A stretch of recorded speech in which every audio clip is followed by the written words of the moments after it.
chapitre numéro 9. Bab Hubur Rasoul sallallahu alayhi wa sallam min al-iman. Naam. Le chapitre que l'amour du prophète alayhi wa sallam fait partie du iman.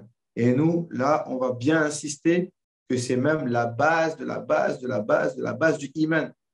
Et ça, même moi, en tant que Tébliri, je vais faire une critique constructive.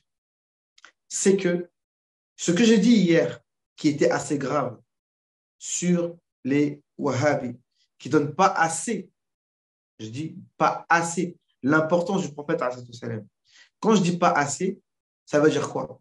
On prétend, je sais que certains, s'ils entendent ça, ils vont mal le prendre. Ouais, vous vous prenez pour qui? Vous croyez que vous aimez le prophète alayhi wa sallam, vous, on l'aime pas? Bien sûr qu'ils aiment le prophète alayhi wa sallam. Mais, moi, je l'ai vécu, même en tant que téblir, et on a eu fréquentant beaucoup les salafis qui sont tout autour de nous. On voit que nous, on a un amour du prophète sallallahu alayhi wa sallam, mais qui est dans le, avec la tête. On l'aime parce qu'on doit l'aimer, parce que c'est écrit, il faut aimer le prophète sallallahu alayhi wa sallam, alors on l'aime. D'accord? Mais on ne veut pas faire passer ça du cerveau vers le cœur et que ça devienne vraiment quelque chose qui, comme on a dit, que tu es transporté dans l'amour du prophète sallallahu alayhi wa sallam. Transporté. Hein, c'est ce qu'on a dit tout à l'heure dans le tafsir, le wali. C'est-à-dire que l'amour du prophète sallallahu alayhi wa sallam, là, ça devient quelque chose qui te dépasse et que tu ne contrôles presque plus.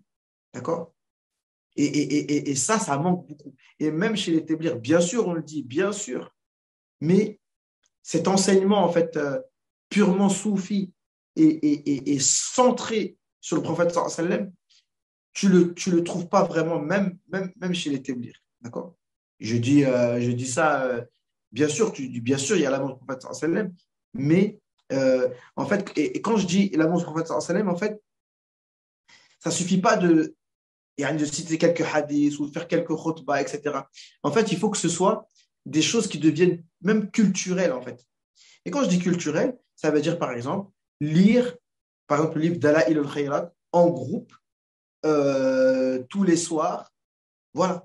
Ça, c'est quelque chose concrètement pour faire passer du cerveau vers la culture. D'accord? Faire souvent des anachides. D'accord? Que des gens ils récitent avec une belle voix, par exemple, la burda. Tu vois, c'est des choses qu'en fait, moi, après 20 ans d'islam, j'ai jamais connu. La burda, Dalaïl al-Khayrat et les anachides du prophète sallallahu alayhi wa sallam. J'ai jamais connu. Tu m'aurais demandé là, je vais reciter un passage tout de suite, là tout de suite. Mais il y a un an, je ne connaissais pas ça. D'accord?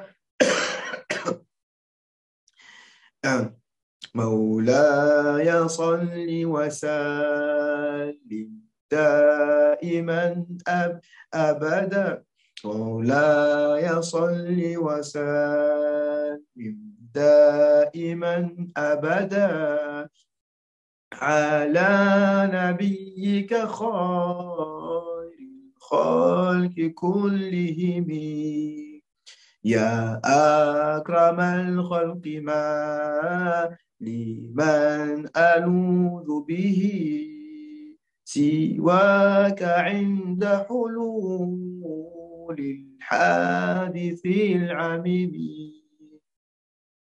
لعل رحمة ربي حين يقسمها تأتي على حسب الغفران في القسم. Vous voyez? Là, on n'est plus dans la théorie, dans le cerveau. Oui, il faut.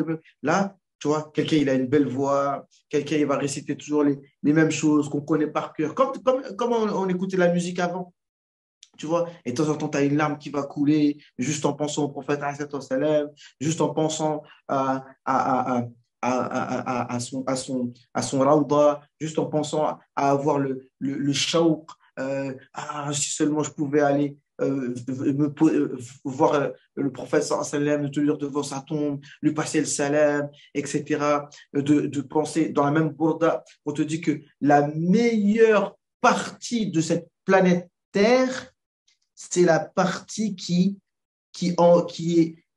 contient le corps béni du prophète alayhi salam.